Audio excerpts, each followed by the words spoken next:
Beaucoup de personnes pensent qu'avec l'avènement de l'intelligence artificielle, il y aura beaucoup de travail qui va disparaître et l'intelligence artificielle va remplacer les êtres humains. Moi, je pense que c'est totalement faux.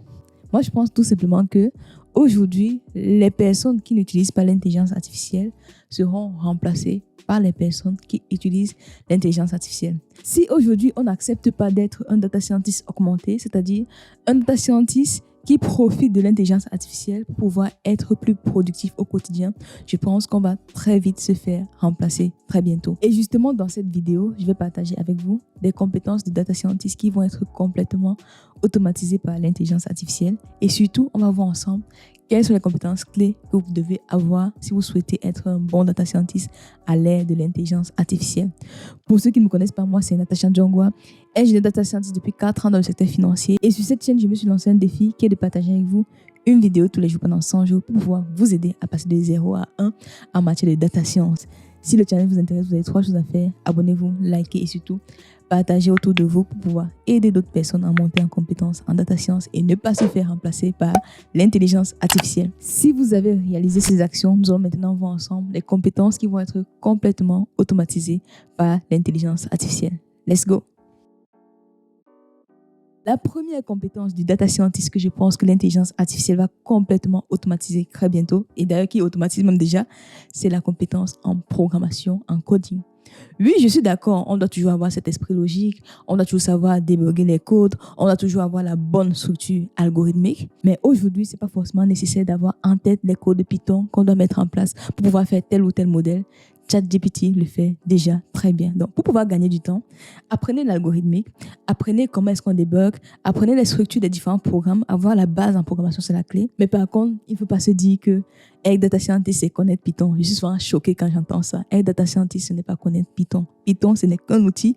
Et aujourd'hui, ChatGPT nous aide à coder. Peut-être pas aussi efficacement, mais il y a déjà une très bonne base. Moi, je pense que les outils comme ChatGPT, Bard de Google vont complètement nous alléger la tâche de programmation. Bien sûr, on doit connaître la logique. Bien sûr, on doit connaître la structure algorithmique. Bien sûr, on doit avoir le recul. La première compétence qui sera très bientôt automatisée par les outils d'IA, c'est le coding, la programmation. Deuxième compétence qui va être automatisée selon moi par l'intelligence artificielle, c'est tout ce qui va être préparation des données. Je n'étais pas du même avis l'année dernière, mais plus je vois l'évolution de l'intelligence artificielle, tout ce qui va être data visualisation, moi je pense que ce sont des compétences qui vont être automatisées. Être capable de faire tableau, Power BI, tout ça, l'intelligence artificielle sera déjà capable de le faire pour nous. Donc en tant que data scientist, ce qui sera important, c'est d'être capable d'interpréter, de commenter les résultats que l'outil d'IA nous donne. Deuxième compétence qui va être automatisée bientôt selon moi, c'est tout ce qui va être lié au data pre-processing, à la data visualisation. Donc tout ça, les outils d'IA seront beaucoup plus efficaces que nous. Donc en tant que data scientist, on gagnerait à se concentrer sur d'autres tâches. Et justement, quelles sont les parties de la data science qu'on gagnerait à maîtriser à fond si on ne souhaite pas se faire dépasser par les outils d'intelligence artificielle?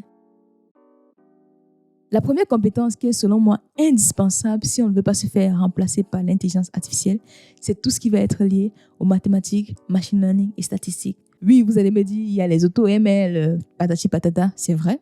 Mais aujourd'hui, avoir la bonne logique, la bonne intuition, tout ça se développe en travaillant en mathématiques, en travaillant les statistiques, en travaillant le machine learning. Il faut être capable de savoir quel est le modèle associé au problème. Donc, il faut avoir les bonnes capacités à résoudre des problèmes. Savoir quel outil utiliser à quel moment, avoir le problème business derrière.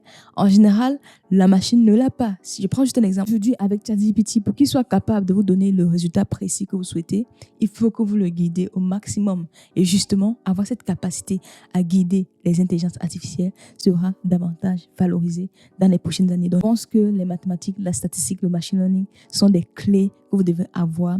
Si vous ne souhaitez pas vous faire dépasser par l'intelligence artificielle, il faut aller en profondeur sur ces sujets-là, maîtriser la théorie parce que c'est ça qui fera la différence. Je pense qu'aujourd'hui, pour ne pas se faire dépasser par l'intelligence artificielle, on doit avoir les compétences nécessaires pour automatiser par nous-mêmes notre propre travail, avoir le recul, avoir la compréhension nécessaire. Et ça se passe par mathématiques, statistiques et machine learning. La deuxième compétence qui va certainement vous rendre indispensable en tant que data scientist, c'est la connaissance métier.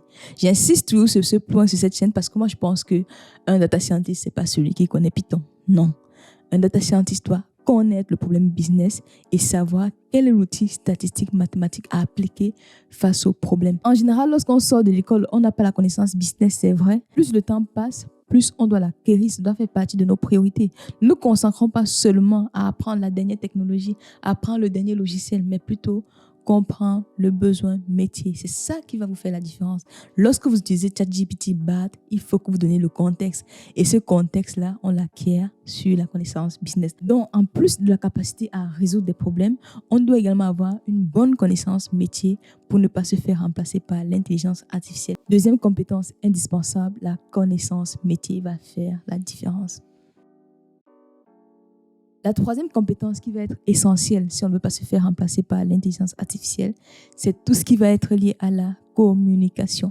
Ça, c'est super important parce que généralement, la plupart des personnes, nous sommes très techniques. On maîtrise le côté technique, on connaît tous les modèles compliqués, mais nous ne sommes pas capables de vulgariser cela auprès d'un public non technique. Nous ne sommes pas capables de présenter les résultats à ceux qui prennent les décisions. C'est important d'avoir cette capacité à communiquer. Au lieu de passer le temps à seulement maîtriser les aspects techniques, en tant que data scientist, on doit apprendre à communiquer de façon efficace, c'est la base.